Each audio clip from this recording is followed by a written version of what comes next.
श्री गुरु सत्ताय नमः। गुरुदेव माता जी को हृदय में साक्षी रखते हुए आज पुनः सपने झूठे भी और सच्चे भी पुस्तक का स्वाध्याय करने जा रहे हैं, जिसके लेखक पंडित श्री राम शर्मा आचार्य जी हैं। इस पुस्तक में गुरुदेव ने ऐसे बहुत सारे सच्ची घटनाओं का भी जिक्र किया है, जिससे हमारे स्वप्नों को 100% सही सत्यता का प्रमाण भी मिलता है। आज डे 33 में चलते हैं। इसके पूर्व कि आज का स्वाध्याय स्टार्ट करें, आज भाव करते हैं कि आज माँ सरस्वती के चरणों में बैठे हुए हैं। माँ सरस्वती जो श्वेत वस्त्रों में पवित्रता और शुद्धता का प्रतीक हैं, उनका हंस भी सादगी और पवित्रता का प्रतीक है। माँ की वाणी, माँ की वीणा जीवन में संगीत घोलते हैं और वाणी की शुद्धता बताते हैं। इसी भाव से माँ का आशीर्वाद हमें मिल रहा है। इस पुस्तक का स्वाध्याय करते हैं। कल हमने डे 32 में पढ़ा कि स्वप्नावस्था में हमारे शरीर के सारे क्रियाकलाप तो बंद हो जाते हैं, लेकिन फिर भी मनुष्य का मस्तिष्क जो है वह नहीं सोता है, वह उस समय भी जागृत रहता है और उस समय देखे गए दृश्य जो होते हैं वह हमें स्वप्न के रूप में आते हैं। आत्मचेतना का कहा जाए तो कभी अंत नहीं होता है, वह तो मरने के बाद भी जीवित रहती है, तो वो स्वप्नावस्था में कैसे सो सकती है। और इसी परिप्रेक्ष्य में एक हम लोगों ने स्वप्न के बारे में भी सुना था कि एक सज्जन रहते थे, उनकी धर्म पत्नी ने स्वप्न देखा कि उनका भाई जो है कहीं जा रहा है और खलिहान पहुंचकर वो घोड़ा गाड़ी से वो बैल को घोड़े को हटा देता है और भूसे पे चढ़ जाता है ऊपर और रिवाल्वर लेकर अपने आप को मार डालता है। जैसे ही यह स्वप्न देखा उन्होंने तो अपने पति से कहा कि हमें घर जाना है, और वो जैसे ही वहाँ जाती हैं तो सेम वैसे ही वहाँ पे कोहराम मचा हुआ रहता है और लोगों से पूछने पे पता चलता है, घर वालों से पता चलता है कि एग्जैक्ट वैसे ही जैसे कि इन्होंने स्वप्न देखा था वैसे ही उनके भाई ने स्वयं को मार लिया था। ऐसे ही और भी सच्ची घटनाओं के बारे में जिक्र हुआ था। आज आगे पढ़ते हैं। एक अन्य प्रोफेसर की धर्मपत्नी का भी इसी पुस्तक में उल्लेख है और यह बताया गया है कि वह जब अपनी एक सहेली के घर ब्रिज खेल रही थी तो उन्हें एकाएक लगा जैसे उनकी बालिका किसी गहरे संकट में हो। उन्होंने बीच में ही उठकर टेलीफोन से घर से पूछना चाहा, पर सहेली के आग्रह पर वे थोड़ी देर खेलती रही। इस बीच उनकी मानसिक परेशानी काफ़ी बढ़ जाने से वह खेल बीच में ही छोड़कर टेलीफोन पर गई और नौकरानी से पूछा, लड़की ठीक है? उसने थोड़ा रुककर कहा, हाँ ठीक है। इसके बाद वे फिर खेलने लगी। खेल समाप्त कर जब वे घर लौटी तो पता चला कि एक बड़ी दुर्घटना हो गई थी। उनकी लड़की पिता के साथ कार में जा रही थी। वह खेलते खेलते शीशे के बाहर लटक गई और काफ़ी सफ़र उसने उस भयानक स्थिति में पार किया।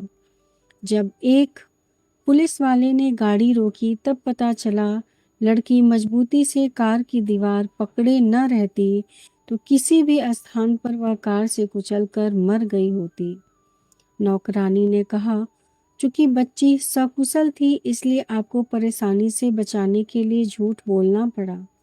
ये घटनाएं यह बताती हैं कि मस्तिष्क में वह तत्व है जो जीवात्मा की अमरता, शुद्धता और सर्वव्यापकता से संबंधित है।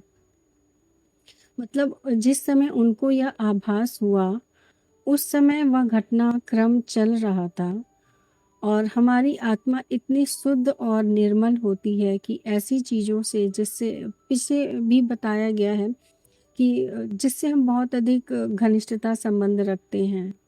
हृदय का हमारा जिससे संबंध होता है, आध्यात्मिक संबंध जिससे हमारे गहरे होते हैं, तो उनको कुछ आभास और अनुभूतियाँ पूर्व ही हो जाती हैं। जैसा कि इस घटनाक्रम में भी हम लोगों ने पढ़ा कि किस तरीके से लड़की को प्रॉब्लम हुई, वह कितनी बड़ी दुर्घटना से वह बच गई। बहुत समय पहले की बात है कि मैनचेस्टर के एक दंपत्ति के 2 लड़के खो गए। बहुत पता लगाने पर भी पुलिस उन्हें खोज नहीं पाई। एक रात की बात है कि उसने एक स्वप्न देखा कि उसके पति ही उन दोनों लड़कों को लेकर एक ऐसे स्थान पर गए जो बहुत ही सघन भीड़ वाला है। एक स्थान पर उसने चेस्टर सिटी लिखा देखा। उसने देखा उसके बाद उसका पति बच्चों को लेकर एक खंडहर मकान में घुसा और वहां जाकर उनकी हत्या कर दी। हत्या करते देखकर स्त्री चीख पड़ी। नींद टूटी, उसे पूरा शक हो गया कि हत्या उसके पति ने ही की है, जो आज कई दिन से ही बाहर है। उसने पुलिस में जाकर रिपोर्ट लिखाई, पर स्वप्न की बात मानने के लिए पुलिस वाले बिल्कुल भी तैयार न हुए। स्त्री ने जोर डालकर कहा, मैंने स्वप्न में जो जो स्थान देखे हैं उन सबको पहचान जाऊंगी, आप हमें चेस्टर लेकर चलिए। इससे पहले वह कभी वहां नहीं गई थी। पुलिस वाले मान गए। स्त्री को लेकर वहां पहुंचे तो एक स्थान को पहचानकर स्त्री तंग गलियों में गुजरती हुई उस खंडहर में जा पहुंची, जहां जले शव के निशान तथा गड़ी हुई हड्डियां मिली। पीछे बाप पकड़ा गया तो उसने सारी बातें अक्षरशः वैसे ही स्वीकार की जैसे स्वप्न के आधार पर रिपोर्ट लिखाई गई थी।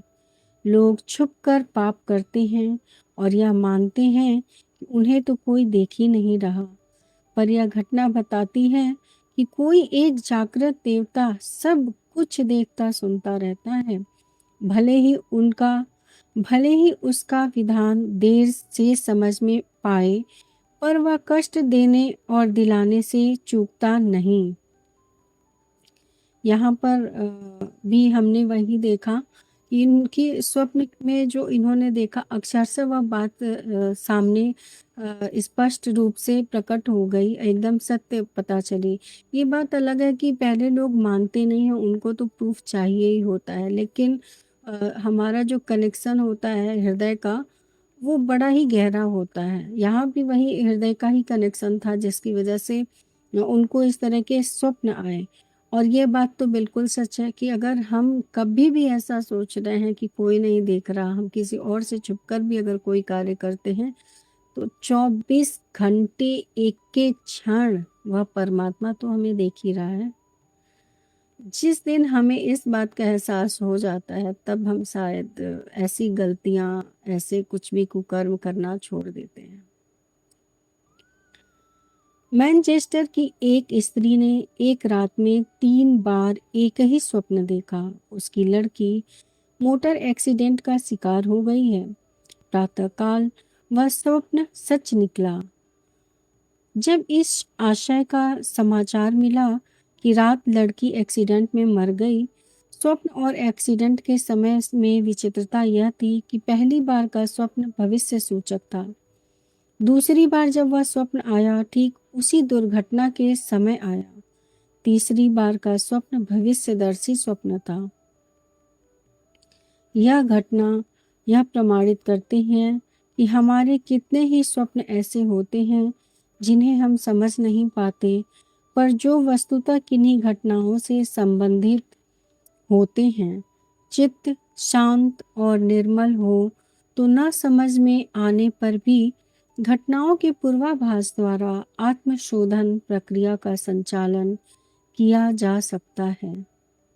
यहाँ भी ऐसी घटना का जिक्र किया गया और एक ही घटनाक्रम को 3 बार स्वप्न में दिखाया गया।